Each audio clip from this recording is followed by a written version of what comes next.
Of Australia is urging the federal government to repatriate all crew members on foreign cruise ships other than those directly responsible for marine operations to address a growing humanitarian crisis.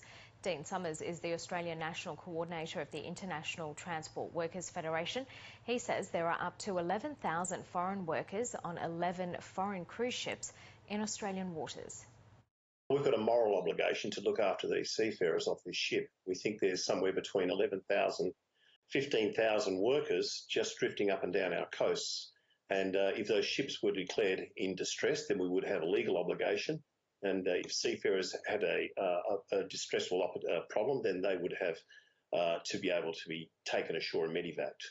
The situation is that these people, 11,000 or 15,000, are just left in limbo. And we know that there are people being medevaced, two last night, I believe, under the cloak of darkness by boat. So let's get them all alongside.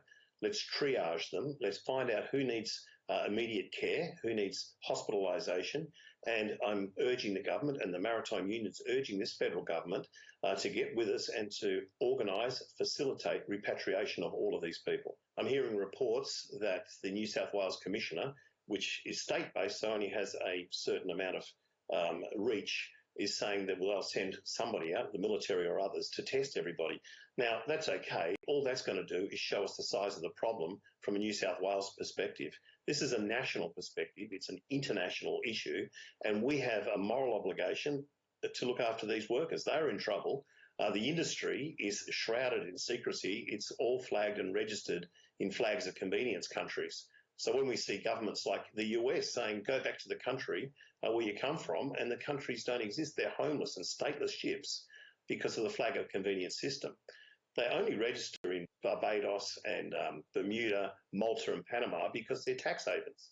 And so these ships should be registered in states like Australia and the US and places where they trade. And that goes to the core of the problem. So we're saying this is a big logistics issue. Yes, bring everybody together. Let's get our heads together, bring them ashore, triage them, treat those people that need it, because there are people that need medical treatment now.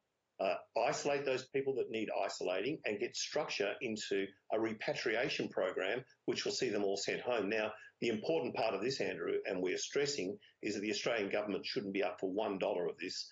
All these costs, all the expenses need to be sheeted back to Carnival Cruises, P&O Australia, if that's really the company, and the big cruise line industry. So let's get those people engaged, make them pay and get the problem dealt with.